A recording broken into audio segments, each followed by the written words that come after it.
गर्मी की लंबी होती दोपहरों में जो काम मैंने सबसे ज़्यादा मन से और पसंद से किया, वह है उपन्यास पढ़ना।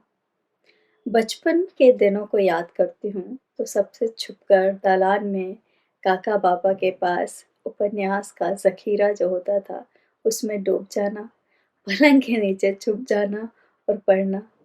मैथ्स की प्रैक्टिस और उपन्यास पढ़ना, यही 2 काम मैंने बचपन में दिल लगा के किए और आज भी कमाल बात है कि मुझे उपन्यास पढ़ना पसंद है। तो जैसे ही मुझे थोड़ा-सा अवकाश मिलता है, कोई मैं एक किताब उठाती हूँ और कोशिश रहती है कि वो एक उपन्यास हो। तो हाल में ही मैंने एक उपन्यास पढ़ा और मेरी ये पहली कोशिश है कि मैं पढ़ी जा रही किताबों के बारे में आपसे बात करूँ और आपको बताऊँ। तो ये किताब है प्रत्यक्षा की पारा पारा। पिछले साल सर्दियों की शुरुआत से पहले ये किताब आई थी और हाल में मुझे मौका लग पाया कि मैं ये पढूँ। और इसमें जो मुख्य किरदार है हीरा, उसकी दुनिया इतनी आकर्षक है, उसकी बनावट और उसकी मानसिक बुनावट, लेखिका के शब्दों के जाल में जो उलझी हुई उसकी दुनिया है, वो ऐसी है जिसने मुझे पूरी तरह अपने में खींच लिया। और जब मैं उस दुनिया से बाहर आई इस किताब को ख़त्म करके, तो मेरा मन किया कि आपसे साझा करूँ। तो किताब के बारे में कुछ बताने से पहले, ये समीक्षा नहीं है, किताब के बारे में बस बताना है। तो बताने से पहले मैं एक अंश के पाठ से ही शुरू करती हूँ।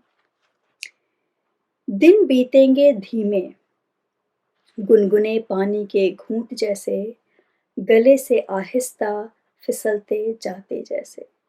ऐसे निकलेंगे दिन एक बूंद करके, दिन बीतेंगे धीमे। एक अकेली मक्खी खिड़की की जाली से टकराती बार-बार लौटती है।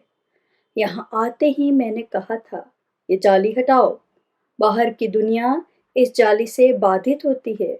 मुझे साफ फैलाव देखना था, इस जाली में फंसी अटकी दुनिया नहीं। मंगरू ने भावहीन चेहरा रखकर मुझे सूचित किया, रात को इतने कीड़े आ जाएंगे मेम साहब, आप सो नहीं पाओगे। मैंने तेजी से चढ़कर कहा था, मुझे मेम साहब ना कहो। उसने सपाट चेहरे से मुझे देखा था, तो हटा दूं फिर? चुमकी को कहो मुझे चाय दे दे। मैंने जवाब दिया था, मुझे कीड़ों से भयानक जुगुप्सा थी, मेरी त्वचा सिहर जाती, सब इंद्रियां कदम ताल करती, मेरी पीठ पर सिहरन की एक कड़ी छोड़ती जाती। यह सांस मुझे अंधेरे में नामालूम सी दहशत से भर देता, जैसे मैं बस अब बेहोश हुई जाती। तो ऐसे ही दिन हैं ठहरे हुए एक-एक करके, एक-एक बूँद करके बीतते हुए और इन्हीं दिनों में मैं इस कथा संसार में डूब गई, जो हीरा और उसके आस-पास की है। मुख्य किरदार तो मेरी नज़र में हीरा ही है और उसकी दुनिया में 2 पुरुष हैं। एक जो पहले से उसका पार्टनर, उसका पति है निखिल और निर्मल निर्मल और दूसरा तारिक। निर्मल से हीरा का प्रेम भी निर्मल ही है। ऐसा नहीं है कि उससे उसको प्रेम नहीं है, लेकिन प्रेम के कई रूप होते हैं और इस पर बहुत वाद-विवाद, विचार हो चुका है कि क्या मनुष्य मूलतः स्वभाव से मोनोगमस है? क्या उसे एक ही पार्टनर या एक ही पति या एक ही पत्नी से संतुष्टि होती है? ऐसी बहुत सारी विचारणीय बातें हुई हैं और मन की कई गुत्थियाँ होती हैं, जिसे हम सुलझा नहीं पाते। नैतिकता और संबंधों की ईमानदारी क्या कहती है, इससे परे मन की एक नदी होती है, जो कभी-कभी अपनी आकुलता में सारी सीमाएँ, सारे बाँध तोड़ देती है। तो हीरा का जो प्रेम है निर्मल से और हीरा का जो प्रेम है तारिक से, उसमें उसे एक स्तर पर उलझन होती है, लेकिन बहुत ज़्यादा उलझन भी नहीं होती है। जब वह तारिक के साथ होती है तो उसे कोई गिल्ट नहीं होता है, उसे कोई अफ़सोस नहीं होता है।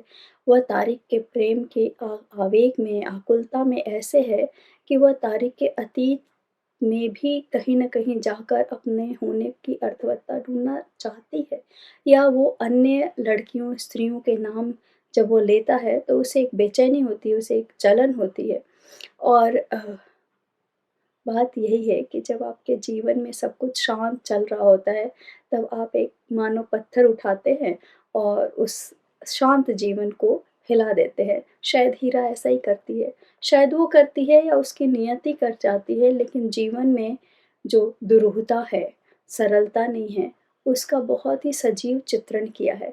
वह क्यों है पता नहीं, लेकिन वो कैसे है वह तो हमें दिख रहा है। और कभी-कभी जो चीज़ें होती हैं, जिस मोड़ पर हम होते हैं, उसे हम चाह कर भी बदल नहीं पाते। हीरा कोशिश करती है सही करने की, जो दुनिया की नज़र में सही है, लेकिन उसका मन उसे करने नहीं देता है। जो उसकी बेचैनी है, जो उसकी बेकसी है, जो उसका आवेग है, हालाँकि वो तारिक के जीवन में अपने होने की अर्थवत्ता ढूँढती है और उसे नहीं मिलती है, तो मुझे ऐसा लगता है कि वो सिर्फ़ निर्मल से अपने जीवन में जो कुछ भी घटित हुआ उससे नहीं भाग रही है। निर्मल के प्रश्नों से या अपने जीवन में आए हुए उत्पन्न तनाव से नहीं भागती, वो भागती है क्योंकि उसे अपने होने का मतलब नहीं पता चलता है। उसे अपने होने का अर्थ दूसरे के जीवन में ढूँढना है और वह मिलता नहीं है कि क्या है। कभी-कभी वो बहुत ही परेशान हो जाती है क्योंकि वो जो सारी चीज़ें उसके मानसिक जगत में घटती है, उसकी उदासियों से जो हम 2-4 होते हैं, वो ठीक-ठीक उन्हीं शब्दों में नहीं कह पाती है। हैरानी होती है उसे कि तारिक कैसा कैजुअल है और वो अपने मन में कितनी ही सारी चीज़ें सोच रही होती है।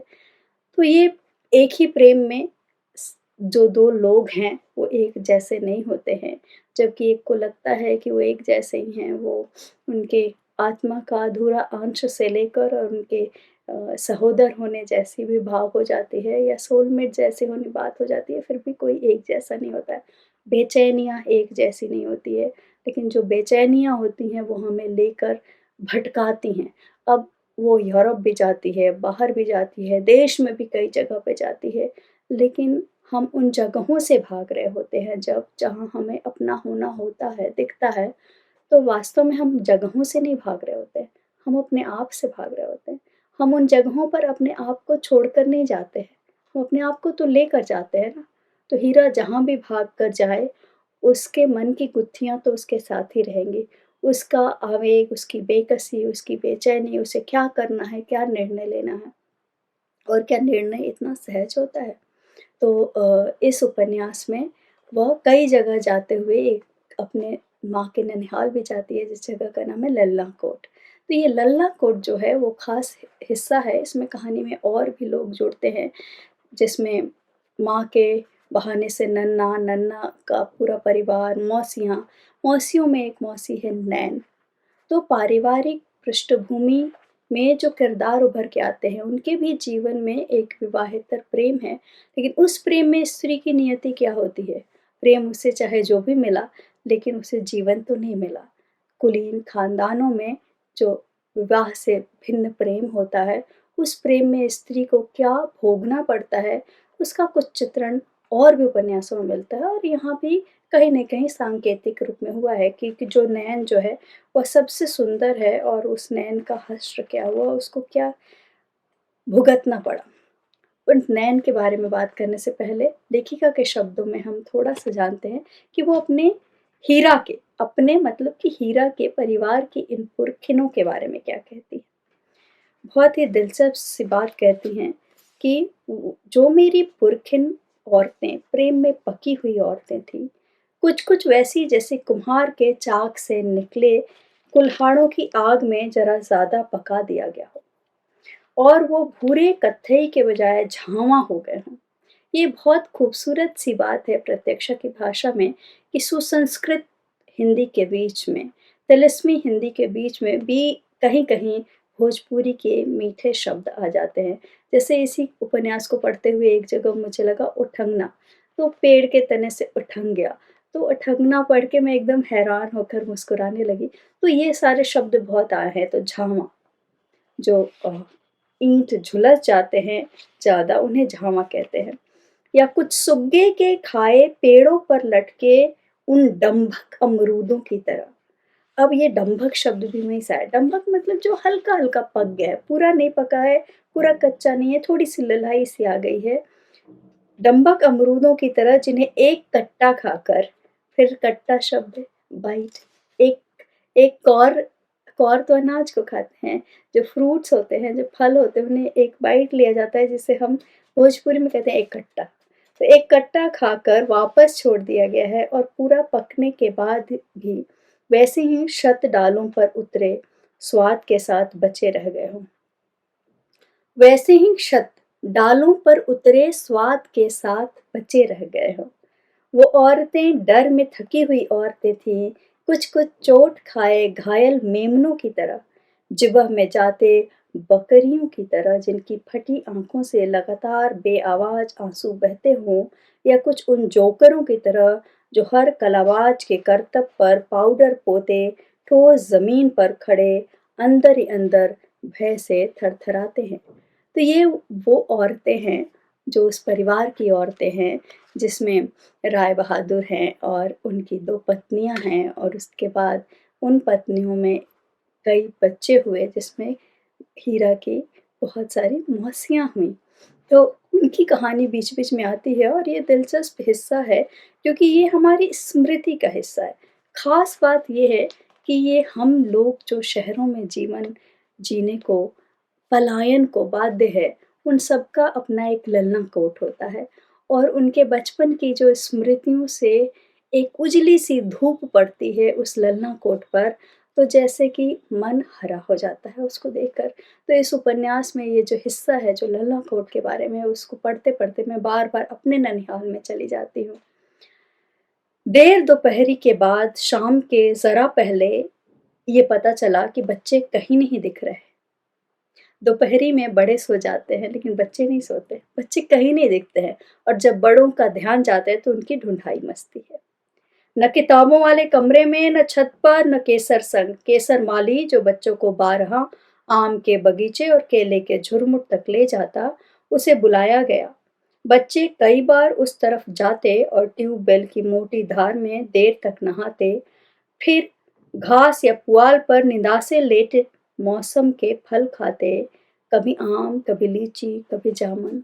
अगर आपने ऐसा बचपन गुजारा होगा, आपका भी एक लल्ला का कोट होगा और आप जब प्रत्यक्षा की भाषा में उसे पढ़ेंगे, तो उस लल्ला कोट की यादों में डूब जाएँगे जो आपका अपना है। तो किरदारों की कहानी आप इसमें डूबकर पढ़िए, हीरा से आपको चिढ़ नहीं होगी, आप नैतिकता के पलड़े में कहीं से भी देखेंगे, आपको एक उलझन होगी और उसकी बेकसी पर एक मोह आएगा कि काश कोई किनारा मिले। कभी-कभी प्रेम की दुरूहता में हमारा मन जहाँ उलझ जाता है, वहाँ हमें किनारा नहीं दिखता, लेकिन वो मन की उलझन होती है, उसे बाहरी तत्वों से सुलझाया नहीं जा सकता है।